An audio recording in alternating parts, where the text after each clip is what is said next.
kembali ke kantor Presiden untuk mendengarkan kembali lanjutan dari keterangan yang disampaikan oleh Kapolri Jenderal Tito Karnavian. Menunjukkan perasaan atau perbuatan.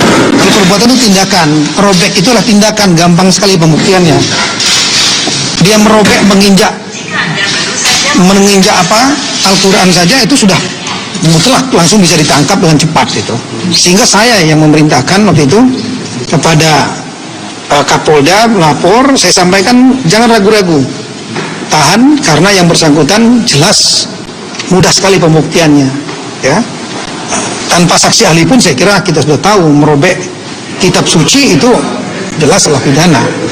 Kemudian ada lagi kita lihat di media sosial yang mengatakan bahwa kitab suci ini adalah sampah. Itu kan mudah sekali pembuktiannya. Tapi dalam kasus ini kita melihat bahasanya, ya, itu saya tanpa bermaksud melindungi, ya, saudara terlapor. Jangan nanti dikira saya mantan Kapolda, mantan Kapolda saya sebagai Kapolda harus membangun hubungan baik dengan semua orang, termasuk saya di Papua juga begitu. Sampai saat ini hubungan saya dengan Gubernur Lukas NMB dan Gubernur Bram Altururi di Papua Barat dan Papua itu hubungannya baik juga, ya, karena memang seorang Kapolda harus membangun hubungan baik dengan semua muspida supaya rakyat tidak menjadi korban kalau antar pimpinan bermasalah. Nah, sekali lagi kita melihat bahwa dalam bahasa itu kan bahasanya jangan percaya kepada orang. Jadi yang dimaksudlah jangan percaya kepada orang. Bapak-bapak dan ibu-ibu punya pilihan batin tersendiri, tidak memilih saya, dibohongin pakai, kata-kata pakai itu penting sekali, ya, pakai Al-Maidah 51 yang macam-macam itu. Nah ini kan kita melihat bahwa dari MUI mengatakan bahwa penodaan itu terjadi karena yang bersangkutan telah menghina Al-Quran, ayat itu. Tapi dalam konteks kita lihat kata-kata itu tidak ada sedikit pun kata-kata mengatakan yang bersangkutan terlapor mengatakan Al-Maidah itu bohong. Bahkan ada satu yang dilaporkan saudara, namanya saudara Buniani, juga sudah media sosial kita akan panggil yang bersangkutan minggu ini, menyatakan bahwa telah salah mengutip karena di kata-kata pakainya dihilangkan. Itu sangat beda, ya, dari kita tanya kepada ahli bahasa pengertiannya kalau dibohongin ayat surat dibohongin ayat Al-Maidah 51 dengan dibohongi pakai Al-Maidah 51, itu kan beda, sangat beda sekali. Kalau yang pertama dibohongi Al-Maidah 51 itu pasti yang dikatakan bohong adalah ayatnya. Tapi kalau dibohongin pakai Al-Maidah berarti bukan ayatnya tapi adalah orangnya. Jangan percaya pada orang. Nah ini yang sedang kita minta keterangan kepada saksi-saksi ahli bahasa. Silakan bapak-bapak dan ibu-ibu yang saksi ahli bahasa yang lebih ahli daripada kita soal bahasa, ya. Kita sebagai penyidik nantinya tentunya hanya menerima dan nanti akan menyimpulkan dari para ahli-ahli ini. Ditambah lagi misalnya dari MUI mengatakan ini ada berarti penghinaan kepada ulama. Dalam tulisan itu, ucapan itu kita tidak melihat ada satu patah pun kata-kata ulama. Tapi yang dikatakan jangan percaya kepada orang. Sehingga interpretasi dari MUI yang dimaksud dengan ulama itu, yang dimaksud dengan orang itu adalah ulama, ya. Yang dimaksud adalah ulama karena ulama lah yang menyampaikan ayat-ayat itu, gitu. Namun dari pihaknya penasihat hukum terlapor waktu itu menyatakan yang dimaksud orang belum tentu ulama. Ini terkait dengan peristiwa pemilu kada di Belitung tahun 2007, di mana ada selebaran yang isinya menyebutkan mengenai ayat ini dan orangnya tidak diketahui saat itu. Dan ini juga dijadikan bahan gugatan untuk di Panwaslu kalau saya tidak salah di sana. Dan itu sudah kita sita juga, barang buktinya sudah kita sita. Nah, jadi ini perkara ini sekali lagi melibatkan karena tidak telak, dia melibatkan keahlian-keahlian ini. Nah, oleh karena itulah keahlian-keahlian ini nanti kita akan lihat secara terbuka apa saja yang disampaikan oleh para ahli ini. Kita harus menilainya secara objektif. Dan kami sekali lagi, kalau nanti hasil gelar perkara menyatakan bahwa itu terbukti berisi unsur pidana atau tindak pidana, ada tindak pidananya, nggak akan ragu-ragu kita akan naikkan menjadi penyidikan. Dan kalau jadi penyidikan, berarti terlapor bisa menjadi tersangka, ya, kita gulirkan. Tapi sebaliknya, kalau dari hasil gelar perkara yang tadi itu terbuka, tidak kita tutupi, itu yang diperintah Presiden, terbuka. Nanti ternyata didominasi itu bukan pendapatnya, bukan tindak pidana, jangan ragu-ragu juga, kami akan menghentikan sesuai dengan profesi dan keahlian kami sebagai penyidik. Dan setelah itu pun bisa di-challenge, dengan dengan upaya-upaya hukum, termasuk nanti kalau ada bukti baru bisa kita buka. Saya kira gitu. Masalah yang demo kemarin, Pak.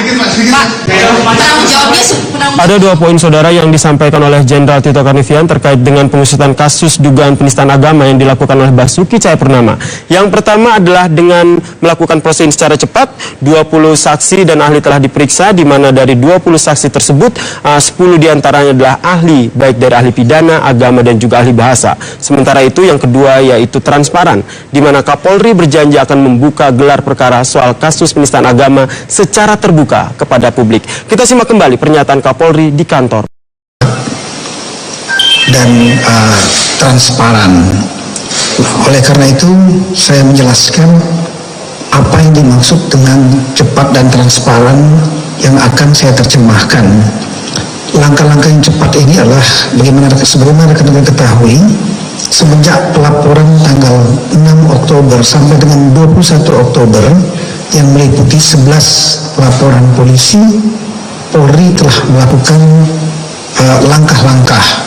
Meskipun ada aturan dalam SDR tentang penundaan penyidikan kasus yang melibatkan pasangan calon yang akan mendaftar atau yang telah ditetapkan sebagai pasangan calon, namun saya sudah memerintahkan sesuai dengan kewenangan diskresi yang ada pada saya memerintahkan kepada Kabareskrim untuk melaksanakan menggulirkan proses penyelidikan.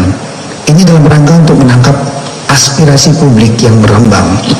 Dan dari Bareskrim sudah melakukan interview kepada lebih kurang sampai dan hari ini sebanyak 22 orang. Di antaranya 3 orang saksi yang pelapor, kemudian terlapor saudara Basuki Cahayapurnama juga yang sedianya akan dipanggil juga sudah dengan kesadaran sendiri datang, sudah didengar keterangannya. Namun kita juga melakukan pemeriksaan sejumlah saksi-saksi ahli. Paling tidak ada 10 orang saksi ahli yang sudah kita dengar keterangannya, yaitu saksi ahli yang diajukan oleh terlapor, termasuk Majelis Ulama Indonesia, dan ada 7 orang yang dari penyidik. Dan ini meliputi 3 macam keahlian, yaitu yang pertama ahli bahasa, ahli agama, khususnya agama Islam, dan ahli hukum pidana. Ahli agama ini terutama terkait dengan penafsiran daripada surat Al-Maidah 51 yang menjadi pokok masalah. Kemudian yang kedua adalah ahli dalam bidang bahasa untuk melihat apakah rangkaian kata-kata yang disampaikan oleh saudara Basuki Cahayapurnama itu mengandung unsur-unsur penghinaan atau penodaan agama atau tidak. Sedangkan saksi ahli hukum pidana ini terutama berkaitan dengan unsur dengan sengaja, karena dalam pasal 156A tersebut harus ada unsur dengan sengaja, artinya mens rea, ada maksud lain-lain. Ini nanti kita minta kesaksian dari ahli hukum pidana tersebut. Ini cukup banyak ahli-ahli yang sudah kita dengar keterangannya. Berikutnya saya kira salah satu saksi ahli yang juga disampaikan oleh terlapor, saudara Habib Rizik Syihab, juga sudah kita dengar keterangannya pada hari Kamis yang lalu. Ini artinya langkah-langkah cepat yang sudah kita lakukan sebanyak 22 orang. Kemudian yang akan kita lakukan berikutnya hari Senin, nanti akan sudah kita panggil secara resmi saudara terlapor Basuki Cahayapurnama dan kita akan dengar keterangannya. Saya kira rekan-rekan juga bisa meliputnya di media untuk membuka transparansi kita, meliput di media, dan kemudian kita juga silakan media nanti bisa menanyakan dan bisa mengetahui bahwa pemeriksaan itu sungguh-sungguh dilakukan. Jadi bukan ketawa-tawa, tapi sungguh-sungguh dilakukan. Kemudian kita akan memberikan kesempatan tentunya kepada saudara terlapor sendiri, kalau dia memiliki saksi-saksi ahli yang menguntungkan dirinya untuk menjelaskan tentang apa pernyataan dia dan lain-lain, kita juga berikan keterangan, kita berikan kesempatan, sehingga perlu ada waktu kita lakukan minggu depan. Yaitu minggu depan itu adalah mendengarkan saksi-saksi ahli yang disampaikan oleh saudara Basuki Cahayapurnama untuk melengkapi. Itulah hak daripada yang bersangkutan. Nah, setelah saya itu nanti kita akan lakukan gelar perkara secara terbuka. Tadi Bapak Presiden menyampaikan agar gelar perkaranya dilakukan live terbuka. Dan gelar perkara ini memang ini tidak wajar kita lakukan live ini. Tapi ini adalah perintah eksepsional dari Bapak Presiden untuk membuka transparansi. Gelar perkara ini dilakukan sebagaimana rekan-rekan ketahui, tahap di dalam proses menangani suatu perkara itu ada tahap penyelidikan dan tahap penyidikan. Tahap ini tahap penyelidikan yang sudah kita gulirkan semenjak laporan kita terima. Dalam gelar perkara ini, dalam tahap akhir daripada penyelidikan yang disebut dengan gelar perkara, itu adalah untuk menentukan apakah terdapat pidana atau tidak. Kalau tidak terdapat pidana, maka kasusnya otomatis dihentikan penyelidikannya. Bisa dibuat kembali kalau terdapat bukti-bukti baru. Kemudian yang kedua adalah kalau hasil kesimpulan gelar perkara terdapat tindak pidana, maka digulirkan proses penyidikan yang kemudian penyidikan itu akan menentukan tersangkanya. Dalam kasus ini tentunya penyidikan tersebut dapat mengarah kepada tersangka terlapor saudara Basuki Cahayapurnama. Setelah itu kita akan segera tuntaskan berkasnya dan segera kita ajukan ke kejaksaan untuk digulirkan ke proses peradilan nantinya kalau memang ilah tindak pidana. Nah, karena gelar perkara ini sangat menentukan ada atau tidak pidananya atau tidak dan maju ke proses penyidikan atau tidak, maka Bapak Presiden memerintahkan dibuka saja kepada media, buka saja kepada publik. Oleh karena itu gelar perkara ini nanti akan dipimpin oleh mungkin Kabar Eskrim sebagai ketua tim penyidik bersama tim penyidik, dan kemudian dihadiri oleh para pelapor 11, nanti kita undang semua. Berikut saksi-saksi ahli yang diajukan oleh pelapor termasuk MUI, dan kemudian kita juga akan hadirkan saksi-saksi ahli dari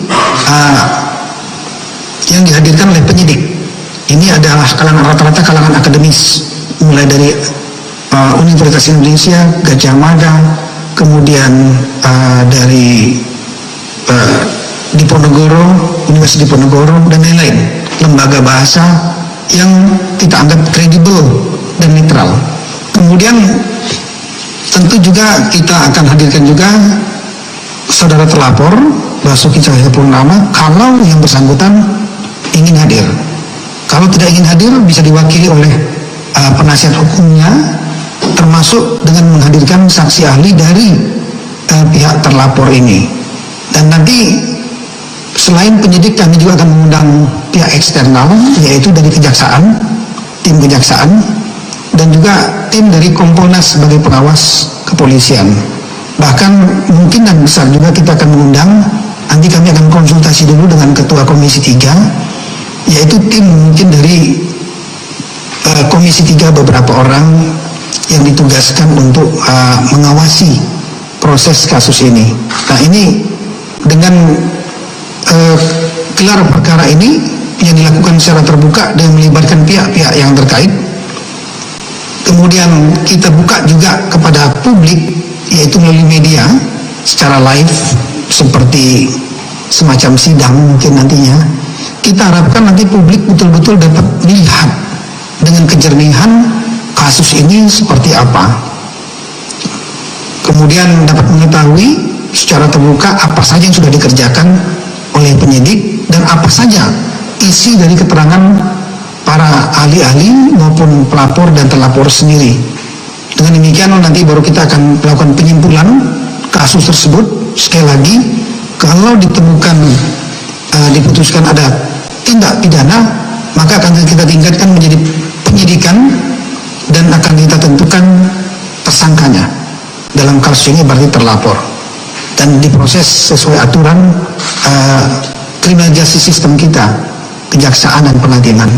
Namun kalau seandainya dalam gelar perkara secara terbuka tersebut penyidik menyimpulkan tidak terdapat tindak pidana, maka tentu kita akan konsisten kepada sistem hukum kita, yaitu dihentikan penyelidikannya dengan kemungkinan karena masih dalam proses penyelidikan, maka dapat dibuka kembali jika terdapat bukti-bukti lain yang menguatkan.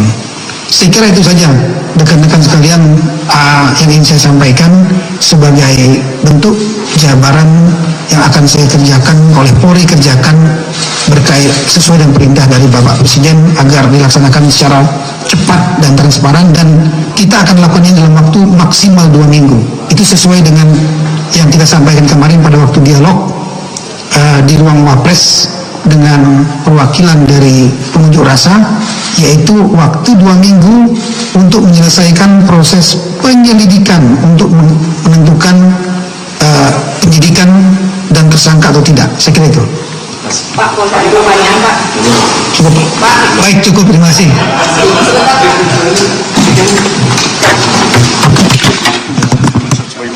Saudara, yang baru saja Anda dengarkan adalah keterangan pers yang disampaikan oleh Kapolri Jenderal Tito Karnavian terkait dengan kasus dugaan penistaan agama yang dilakukan oleh Basuki Cahayapurnama. Ada 2 poin, saudara, yang disampaikan oleh Tito Karnavian. Yang pertama adalah proses pengusutan kasus dugaan penistaan agama yang dilakukan oleh Basuki Cahayapurnama ini akan dilakukan secara cepat dan juga transparan. Cepat dalam artian memang kasus ini setelah diproses, di mana kita ketahui bersama sudah ada 20 saksi yang diperiksa, dan juga di antara 20 saksi ini ada 10 saksi ahli. Dan kita